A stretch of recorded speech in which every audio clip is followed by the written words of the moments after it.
My name is Elena Hart, and I'm 30 years old. I live in a small, weathered apartment on the second floor of an old building that creaks every time the wind blows too hard. It's just me and my mother now, has been since I was 15, when a heart attack stole my father from us on a quiet autumn morning. Life since then hadn't been easy, but my mother and we made our own kind of peace.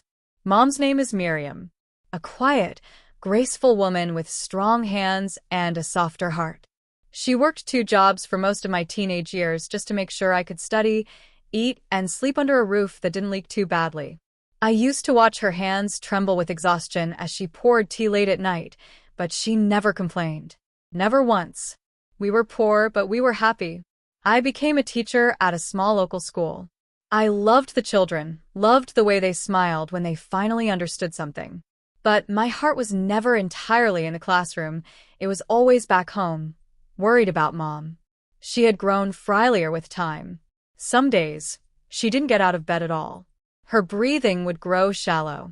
Her laughter, once soft and full, had faded to silence. I did everything I could to help, cooked, cleaned, made her laugh when I could. But I didn't earn much. Not enough. Never enough. Then one day, the world cracked beneath my feet. I came home from school, rain soaking through my thin coat, the streets whispering with cold. As I unlocked the door and stepped inside, something felt wrong.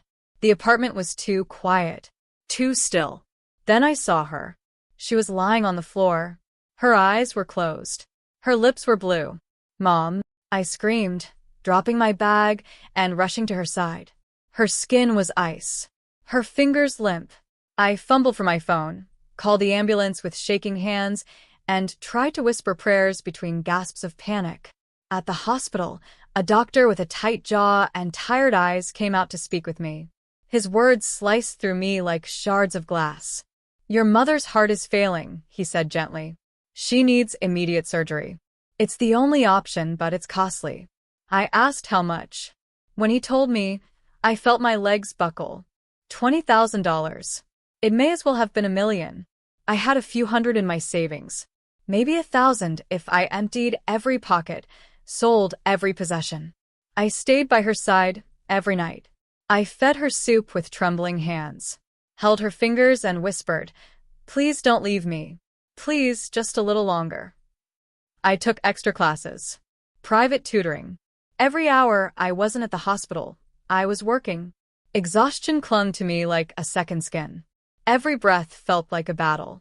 And still, it wasn't enough. Then came the letter. It was a rainy Thursday when I found it in the mailbox. Plain envelope, no return address. I nearly tossed it in the bin, assuming it was junk. But something about it, something told me to open it. Inside was a single note. "For your mother's surgery. Take care of her." And beneath that, $20,000 in crisp bills. I stared at it for a long time, heart pounding. Who would do this? Why? I turned the envelope over again and again, searching for clues. There was nothing. No name. No hint. But it was enough. Enough to save her. The next morning, I held my mother's hand as the nurses wheeled her toward the operating room. I whispered to her that everything was going to be okay now, that help had come from somewhere, like a miracle. I waited for 5 endless hours. When the doctor came out, his face was unreadable. My heart stopped. "She's stable," he said finally. "The surgery was successful." I cried. I cried harder than I ever had in my life. When she woke up, her eyes met mine with a flicker of a smile. "You didn't give up on me," she whispered. "No, Mom," I whispered back. "And someone out there didn't give up on us either." Weeks passed. Mom got stronger. I brought her tea again, like she used to make for me. She smiled more, laughed again. But one question lingered in my mind, every day. Who sent the money? Then, one morning at school, during a history lesson, the classroom door opened. A man stepped in, tall, composed, with quiet eyes the color of a storm about to break. "Hi," he said, voice low. "I'm looking for Miss Hart." I nodded, unsure. "That's me." He smiled, something about it so familiar. "I'm Julian, Serena's brother. She was in your class 2 years ago." Serena, the shy girl who barely spoke. The one I stayed after class with, tutoring her through math breakdowns and family stress. The girl who once hugged me after passing her first exam. I smiled. Of course.